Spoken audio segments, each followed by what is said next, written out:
اعوذ باللہ من الشیطان الرجیم بسم اللہ الرحمن الرحیم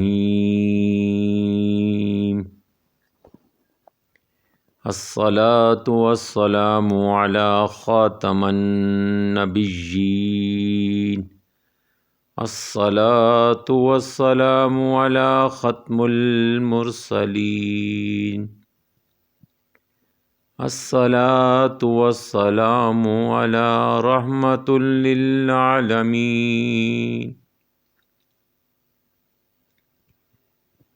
فاما بعد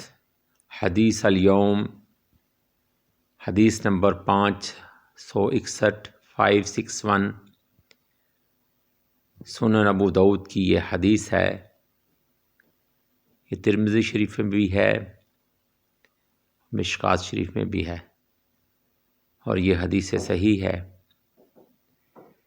نبی کریم صلی اللہ علیہ وآلہ وسلم کا نہایت اہم ارشاد مبارک، حضرت بریدہ رضی اللہ تعالی عنہ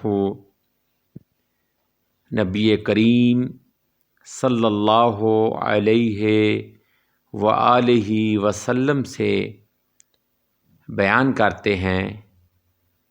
کہ آپ صلی اللہ علیہ وآلہ وسلم نے فرمایا،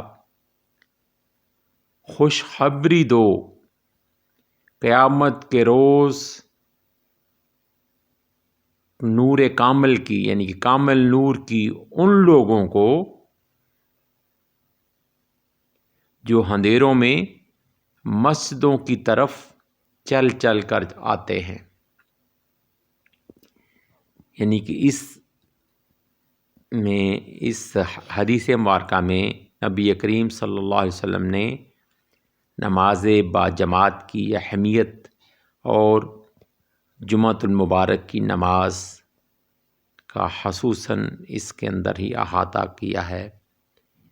کہ خوشخبری ہے ان لوگوں کے لیے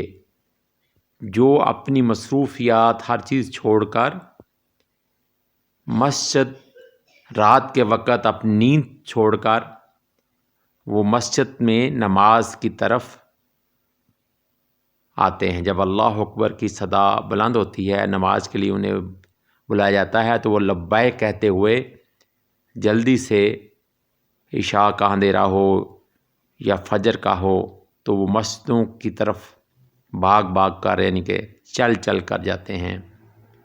اور ان کے لیے اب خوشخبری دیکھیں کہ روز محشر، اللہ تعالیٰ قیامت کے روز جس دن کوئی پوچھنے والا نہیں ہوگا، کوئی کسی کا مددگار نہیں ہوگا، قیامت کے روز کامل نور ان کے ساتھ ہوگا۔ دنیا میں تو وہ اندھیروں میں چلتے تھے، لیکن اس روز ان کی پہچان ہی وہ نور ہوگا جو مسجدوں کی طرف جانے کی وجہ سے تھا۔